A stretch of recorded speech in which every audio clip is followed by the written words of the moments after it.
Student, next topic direction cosine and direction ratio. इसका प्रयोग हम लोग 3D और वेक्टर दोनों में करेंगे। तो ये इसको सीखना बहुत आसान है या बहुत इंपॉर्टेंट टॉपिक है। तो चलिए इसको समझने के लिए हम 3D को एक्सप्लेन करते हैं। तो 3D क्या है कि जिसमें 3 विमाएं हो। तो यह x एक्सिस हो गया, यह y एक्सिस हो गया, यह z एक्सिस है, ये ओरिजिन हो गया। तो x एक्सिस जो है यह इस जो सोया हुआ है इस तरह का ना, इस तरह का है, ठीक है ना। तो इस तरह से हम लोग परपेंडिकुलर लाइन बोर्ड पर नहीं डिनोट कर सकते हैं, इसीलिए हम इसको सुता दिए हैं ताकि समझ में आवे कि यह परपेंडिकुलर है। तो यह x y z तीनों जो है एक दूसरे पर परपेंडिकुलर है।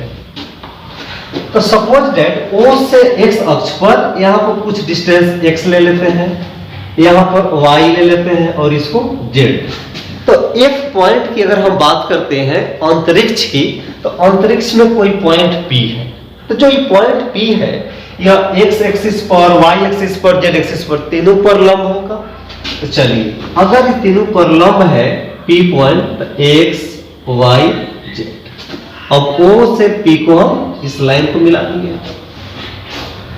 अब देखिए यह x एक्सिस जो है इस तरह का है ना। तो P पॉइंट से अगर x अक्ष पर लंब डाले तो देखिए क्या होगा। लंब डालते हैं तो इस तरह का होगा, इस तरह का, इस तरह का होगा। तो यह हमारा O है, यह P है, इसको हम लोग मान लेते हैं A। तो कोण यहां पर बन रहा है, देखिए कोण हमारा x अक्ष पर अल्फा, y अक्ष पर बीटा और z अक्ष पर गामा। कोण बनता है x अक्ष पर अल्फा, y अक्ष पर बीटा और z अक्ष पर गामा कोण बनता है। तो cos alpha, cos beta, cos gamma को दिक् कोसाइन कहते हैं, या इसे डिसीज भी कहते हैं। तो चलिए अगर हम बात करें यह O से P का डिस्टेंस, तो O से P का जो दूरी होगा root under x2 minus x1 का होल स्क्वायर फॉर्मूला। तो चलिए रूट अंडर, तो x2 x है, x1 ओरिजिन, तो मूल बिंदु का निर्देशांक 0 0 0। तो x में से 0 घटेगा x, तो x का स्क्वायर, y में से 0 घटेगा y, स्क्वायर करेंगे तो y स्क्वायर, z में से 0 घटेगा z स्क्वायर, यानी x2 माइनस x1 का whole square plus y2 minus y1 का whole square plus z2 minus z1 का होल स्क्वायर। ये फॉर्मूला अप्लाई किया है, x2 माइनस x1 का whole square plus y2 minus y1 का whole square plus z2 minus z1 का whole square. यह O से P के बीच का डिस्टेंस निकला। तो O से P यही हमारा root under x square plus y square plus z square. तो हमको दिक् कोसाइन बताना है। दिक् कोसाइन, कोसाइन को ही शॉर्ट कट में cos बोलते हैं। तो चलिए cos अल्फा, अल्फा कौन बना रहा है, तो cos अल्फा की हम बात करते हैं। तो cos अल्फा फॉर्मूला b/h होगा।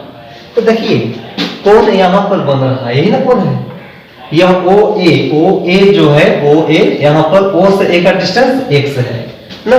तो cos अल्फा b/h, तो कोण से सटी हुई भुजा आधार कहलाएगा। तो आधार b हमारा x का काम करेगा। अब h, तो देखिए कोण से सटी हुई भुजा बेस कहलाएगा, कोण के सामने वाला भुजा लंब कहलाएगा और सबसे बड़ी भुजा कर्ण कहलाएगा। तो कर्ण हमारा हो जाएगा root under x square plus y square plus z square. अब हम लोग cos बीटा की बात करते हैं। तो देखिए बीटा, तो बीटा कोण यहां पर बन रहा है ना। तो बीटा कोण जब यहां बनेगा तो कोण से सटी हुई भुजा आधार, यह लाइन हमारा आधार कहलाएगा। तो ये लाइन क्या है, y है, तो y बाई कर्ण के कर्ण h। तो देखिए कर्ण हम लोग जानते हैं किसी भी ट्रायंगल में कर्ण नहीं बदलता है, लंब आधार बदल जाएगा लेकिन कर्ण कभी नहीं बदलेगा। तो चलिए कर्ण हमारा हो जाएगा root under x square plus y square plus z square. अब cos गामा की बात करते हैं। तो चलिए कॉस गामा, तो गामा कोण जेड एक्सिस पर बन रहा है। देखिए जब जेड एक्सिस पर बनेगा तो कोण से सटी हुई भुजा आधार, यह हमारा आधार होगा जेड, अबाई कर्ण root under x square plus Y square plus Z square. एक बात ध्यान देने योग्य है कि देखिए direction cosine cos alpha, cos beta, cos gamma को हम लोग एल एम एन से भी डिनोट करते हैं। इसको एल से, इसको एम से और इसको एन से। डायरेक्शन कोसाइन को एल एम एन से भी डिनोट करते हैं। अब देखते हैं कि अगर यह एक्स एक्सिस के अपोजिट डायरेक्शन में जाएगा तो उस समय कोण क्या होगा, उसका वैल्यू क्या होगा। तो चलिए यह एक्स एक्सिस है तो एक्स डैश एक्सिस कहां होगा, तो इसके अपोजिट साइड में होगा। तो चलिए अपोजिट साइड में देखते हैं,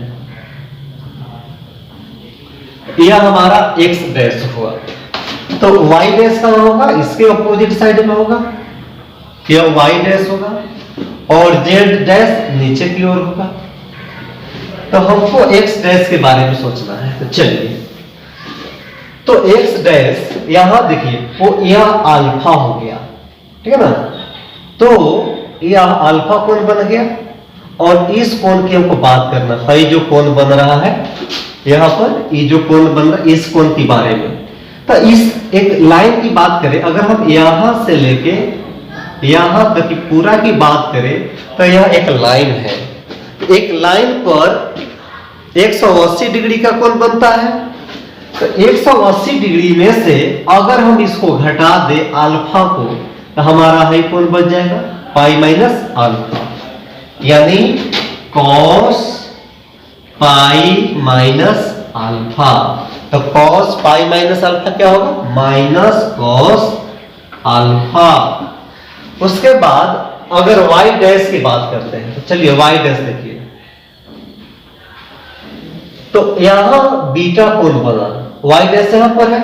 तो ये जो टोटल लाइन है यहां से देखिए इसको यहां पर इमेजिन करना है। तो यह y यहां पर जो y एक्सिस पर ये बीटा कोण बना, तो ये क्या होगा पाई माइनस बीटा कोण बने, pi cos pi minus beta. तो ये हो जाएगा माइनस में कॉस बीटा। क्या हम इसको माइनस एल भी लिख सकते हैं, इसको माइनस एम। उसके बाद में ये वो गामा वाला, चलिए तो गामा कोण यहां पर बना, इसको मिटा देते हैं, गामा वाला समझिए। तो यहां पर जो ई कोण बन रहा है या ई गामा कोण बना, ठीक है ना, यहां पर ई गामा कोण। तो जब हम इस कोण की बात करें यहां से लेकर के यहां से लेके यहां तक यह जेड डैश है, तो ये क्या होगा पाई माइनस गामा। 180 में से घटा देंगे तो कॉस पाई माइनस गामा, तो ये जाएगा माइनस में कॉस गामा यानी माइनस में एल। तो इस माइनस एल जो आया हम इसको लिख सकते हैं minus X by root under x square plus Y square plus Z square. उसी तरह से हम लोग माइनस एम का मान, तो देखिए इस तरह से हम लोग समझ गए कि डायरेक्शन कोसाइन कभी भी एक लाइन का पूछा जाए तो एक लाइन का डायरेक्शन कोसाइन दो होंगे, ठीक है। तो यही हमारा डायरेक्शन कोसाइन निकला, इसको हम लोग डिसीज भी कहते हैं। हम इसको एल एम एन से भी डिनोट करते हैं। इतना हम लोग सीख गए। अब है इसका प्रयोग, इसका वैल्यू, कुछ इसका रिलेशन क्या है उसको देखते हैं हम लोग। हाँ, तो हम लोग एल एम एन में रिलेशन देखते हैं। देखिए L square plus M square plus N square का मान 1 होता है, इसको याद रखना है। या cos square alpha plus cos square beta plus cos square gamma equal to 1, ये दोनों एक ही बात है, ठीक है ना। हम इसको चेक भी कर सकते हैं। देखिए कॉस स्क्वायर अल्फा, तो कॉस अल्फा का मान आया था x by root under x square plus Y square plus Z square plus यहाँ पर होल स्क्वायर को होल स्क्वायर करते थे। उसी तरह से कॉस बीटा का मान आया था y by root under x square plus Y square plus Z square का होल स्क्वायर। उसके बाद कॉस गामा, तो Z by root under x square plus Y square plus Z square का होल स्क्वायर। चलिए अब इसको देखते हैं हम लोग।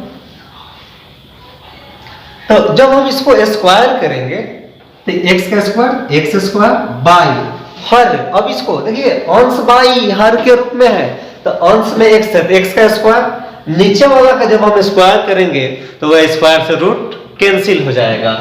चलिए कैंसिल हो जाएगा तो होगा X square plus Y square plus Z square.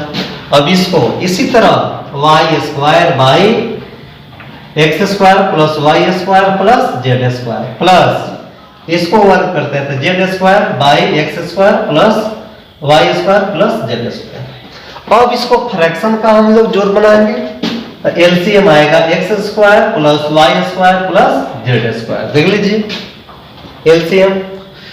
तो देखिए इससे जब हम भाग देंगे तो यह एक मर्तबे में कटेगा और उस x से ऊपर गुना करेंगे तो एक्स स्क्वायर, उसी प्रकार वाई स्क्वायर में, उसी प्रकार जेड स्क्वायर में, तो यह आपको कट के एक आएगा। तो यही हमारा RHS आया।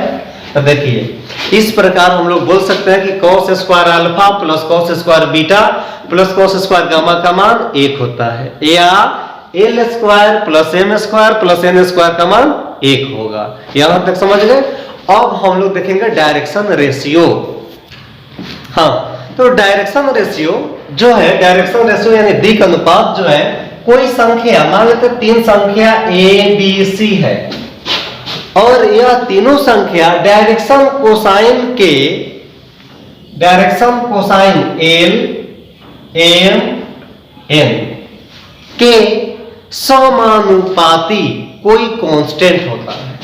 तो चलिए यह इक्वल होगा यह कोई कांस्टेंट के बराबर होगा। इसको हम लोग सपोज दैट के मान लिए, यानी a by L, b by M, c by N, यह तीनों जो है किसी कांस्टेंट के बराबर होगा। चलिए अब इसको हम लोग समझते हैं। अगर यहां से a का मान हम लोग निकालें तो a बराबर हो जाएगा l के। तो यह समझ में देखिए a बाई एल को अगर हम k के बराबर कर दे, a बाई एल को k के बराबर, ठीक है ना, तो इसको बाई एक मानेंगे, बाई क्रॉस करेंगे तो आएगा a इक्वल टू एल के। और इसी तरह हम लोग b का मान निकालते हैं तो b का मान आएगा एम के और c का मान आएगा एन के। अब इसका रिलेशनशिप देख ले थोड़ा। तो चलिए नाउ अब a square plus b square plus c square, इसको चेक करते हैं इसका वैल्यू क्या आता है। तो देखिए ए का मान कितना, तो एल के, तो एल के का होल स्क्वायर प्लस बी का मान एम के, तो एम के का होल स्क्वायर। उसके बाद सी का मान एन के का होल स्क्वायर। तो यह हो जाएगा एल स्क्वायर के स्क्वायर प्लस एम स्क्वायर के स्क्वायर प्लस एन स्क्वायर के स्क्वायर हो जाएगा। अब इसमें से हम के स्क्वायर कॉमन कर सकते हैं। देखिए सब में के स्क्वायर है, तो के स्क्वायर अगर हम कॉमन कर ले तो होगा L square plus M square plus N square. तो ये के square L square plus M square plus N square का मान एक होता है, तो हम इसको लिख सकते हैं 1। तो 1 से के स्क्वायर में गुना होगा तो के स्क्वायर। तो चलिए यहां से अगर हम के का मान निकाल ले तो के का मान आएगा root under a square plus b square plus c square. देखिए के स्क्वायर का मान हुआ a square plus b square plus c square. जब हम के का मान निकालेंगे तो स्क्वायर जाके रूट चढ़ेगा और जो ये रूट चढ़ेगा ये प्लस और माइनस दोनों में होंगे। तो ये जो कांस्टेंट आया वो नेगेटिव भी होगा या पॉजिटिव भी होगा, ठीक है ना। तो इस तरह का कौन संख्या है, क्या कांस्टेंट है, ये कोई निश्चित नहीं है। तो इसलिए किसी भी रेखा का जो दिक् के अनुपात आएगा, डायरेक्शन रेशियो, इसको हम लोग डीआर जो बोलते हैं, यह यूनिक नहीं होगा, यह अनिश्चित हो सकता है, बहुत सारे होंगे। तो यही हमारा दिक् अनुपात निकला। अब यहां से चलिए यह कोई कांस्टेंट है, यहाँ